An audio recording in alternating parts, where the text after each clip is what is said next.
to reclaim a glimmer of hope from the spreading stain of the darkest dungeon. Darkest Dungeon 2 is created by Red Hook Studios and takes place after the events of the first game, Darkest Dungeon. Unknowable horrors have been awoken and ravaged the land with all sorts of sickness, which twist and mold the world and its denizens into perversely shaped nightmares. I'm definitely no Wayne June, who returns as the narrator in the sequel. He is still as reflective and verbose as you might have hoped, with a deep and commanding voice that adds to the hostile and depressing atmosphere and story.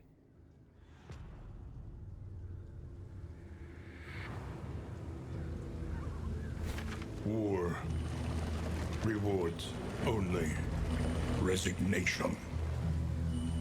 The player is allowed to view much more characterization than in the original game at the shrines of reflection found along the map.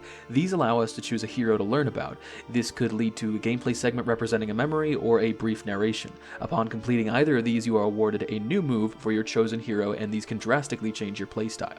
For now, the characters include the Plague Doctor, Grave Robber, Highwayman, Man-at-Arms, Hellion, Runaway, Jester, Leper, Occultist, Vestal, and Bounty Hunter. Bounty Hunter being the only one who is recruitable to a company for one area of the game to replace a party member for a fee. Each of these are wildly diverse in their playstyles, backstories, and appearances. Speaking of appearances, this game not only perfectly translates the previous 2D art style to 3D, but I also believe it drastically improves upon it, with comparatively more realistic proportions and a choice of vibrant colors that somehow manages to keep the look grimdark. When clicking an ability, your character prepares with an animation and unleashes it with an explosive energy and a powerful sound to accompany it. All animations and models, not just those of the main characters, are just as beautiful and well thought out. These models also lend themselves to an atmospheric world. Never before have I been able to feel the dire circumstances the heroes find themselves in. It was really cool taking in the sights as the coach strolled along. Hi, I'm Frank from the future. I forgot to praise the music. The music's fucking awesome. Okay, bye. The goal of the game is to make it to the mountain, which is the source of the loathing, that which is corrupting the world.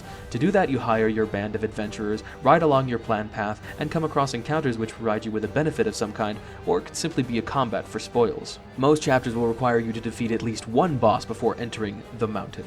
Instead of the home base from the first, where you take your time investing in new characters and stronger resources, you go on a run with 4 selected party members until you reach the current final boss, which is housed in the mountain, or die trying. To get there, you need to guide your party on a stagecoach through a few environments, each with their own horrors, and each focusing on a specific set of status effects you can prepare for. Like the first game, being prepared is a large portion of the game. If you know you're going to ride through the sprawl, it pays to have characters with trinkets and fire resistances, and you might want to avoid taking Bonnie the Runaway there since her abilities revolve around attacking with fire. Some bosses require that you have access to the backline, so if you have nothing that targets enemy rank 4, then you're as good as dead. Proper planning is key to this game. The combat from the first game carries over almost entirely. Like before, you select moves in an order determined by your character's speed. Each movement carries a positional restriction, allowing you to only use them in a certain position. Different moves allow you to damage an enemy, buff, debuff, change position, change an enemy position, heal, block, or cause status effects. If you've played Darkest Dungeon 1, you're right at home. Combat is similar, but expanded upon. Encounters are always dangerous, and characters will commonly walk out of a fight hurt unless you had an exceptional plan and good luck. The boss encounters are amazing and terrifying, with tight management of your party on every turn with unique boss mechanics. Almost every time you go into a boss encounter, it will be close, and you'll likely have one or more of your characters on the brink of death. Death is an interesting mechanic in the game. At 0 health, you remain at death's door. This means at 0 health, your death resistance is the only thing between you and actually losing a character. Enemies sometimes have death resistances too, so make sure you look at their stats. In these tight situations, you can have a good string of luck and stay alive for 5 or so tense attacks, or you could be unlucky and die the first time you're tested. It makes fights scary and exciting. Through the trials the game presents, you need to manage your party's health, sanity, relationship, resources, abilities, and hope, which is represented in the torch at the top of the stagecoach. Hope provides you with potential advantages, and a lack of it provides disadvantages. When riding through a map, it's important to monitor and keep your torch lit or risk an ambush once it goes out. Sanity is like a secondary health bar you need to manage or risk a meltdown from your characters, causing their team to hate them in the heat of battle. Inns exist at the end of areas where you can heal, trade, learn new skills, pick up new party members if you lost one, and force your team to bond. Bad relationships create instances where your party takes opportunities to stab each other in the back or generate debuffs for themselves for certain actions performed by those they hate. Good relationships foster an environment that buffs your allies in a similar way and is the undeniable key to winning the game. A hateful party is far more likely to fail, and the opposite is true for a team that loves each other. My strongest run, bar none, occurred when my occultist, Alhazred, exuded so much masculine energy that when he wasn't slaying eldritch horrors, he was slaying pussy and bussy. That is to say, the whole party had the amorous relationship status, literally polyamorous on the way to the current final boss, and not a single one of them died. They were blocking hits for each other, following up each other's attacks, and healing each other without any of my input. It was fucking hilarious. I was streaming this game to a buddy of mine in Discord, and we were talking about how Alhazred is that motherfucking guy. Oh, he's him, dude. My pronouns are he, because I could never be him. Side note, it took me a while to understand the current patch's relationship mechanics. I like how they spell it out, how everyone feels at the beginning of a new area, that's really cool, but what the fuck is this? I deadass feel like an orangutan looking at a goddamn abacus. What is this, dude?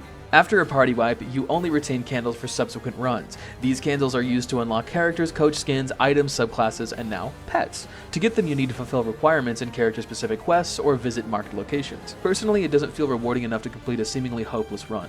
It is possible to pull runs out of the mud, but if a character dies early on in an area, I just instantly abandon the run. It doesn't make sense to continue on your run if you believe you can save time just by quitting. Even when they used to take away candles for dying on the road, I would still abandon runs. It just made sense. So, I've been playing the experimental build for this game. You don't really need to hear about all of this, but I wanted to just appreciate what they've done for the game throughout early access.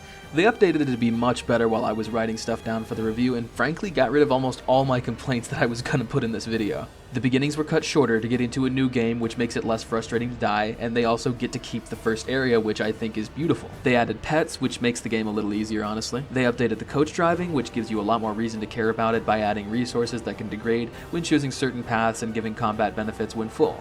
Inventory clogging has been reduced, so there's a lot less inventory management, and they moved candle penalties for abandoning a run, making it way less frustrating to dedicate time to this game, and a whole bunch of balance stuff too. Oh, and I don't know if it's just in my head, but the coach segments feel a lot shorter, and I really appreciate that. Or maybe they just made it feel more seamless, I don't know. When you abandon a run, it still feels like you're making significant progress when you lose. Red Hook, if you're somehow watching right now, first of all, Hi Red Hook, hello. But for real, I'm sorry you had to cut out some punishment from the game. I know it takes away a bit from the idea that it sucks to be an adventurer, but from a player's quality of life perspective, I no longer feel like I wasted my time dying to encounter 2 hours into a run because of a string of unlucky crits and bad rolls on the brink of death's door. Thank you for the changes. I'm no longer conflicted over my feelings on the game. I genuinely enjoy it and recommend it to everyone now, where before I could only recommend it to those who don't mind plugging away at a game for a few weeks or months if they don't have a lot of time to allocate to video games a day. At its core, Darkest Dungeon 2 shares the punishing spirit of the first as well as improved visual flair.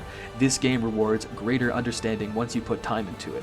It's definitely possible to get to the mountain almost every time if you're good enough at preparation and mitigating loss, especially after unlocking more tools to do so. Darkest Dungeon 2 achieves an unmistakable identity with its level of punishment, tight gameplay, and phenomenal presentation. I hope this game is as much of a hit with others as it was for me. Darkest Dungeon 2 will officially release on May 8th this year on Steam. Early access is currently available on Epic for $30 US. Pick it up for a beautiful, brutal, and sizable indie RPG experience. I'm Frogwater. Thanks for watching. This video was originally going to be a mini review because I hate wasting people's time in reviews, but it took me a while to beat the game, and even trying to speed through like voice recordings, it passed 4 minutes. Being that long, what's the point of making a mini review? I should have done this with Hades. Looking back, that game also deserved more time. Also, there was a huge update while I was making this and I had to rewrite it, so you know. I'm happy with it though because the game fucking rules, and I'm glad I could let you know about it too. Thanks for listening after the video, I appreciate it. See you in a week or two.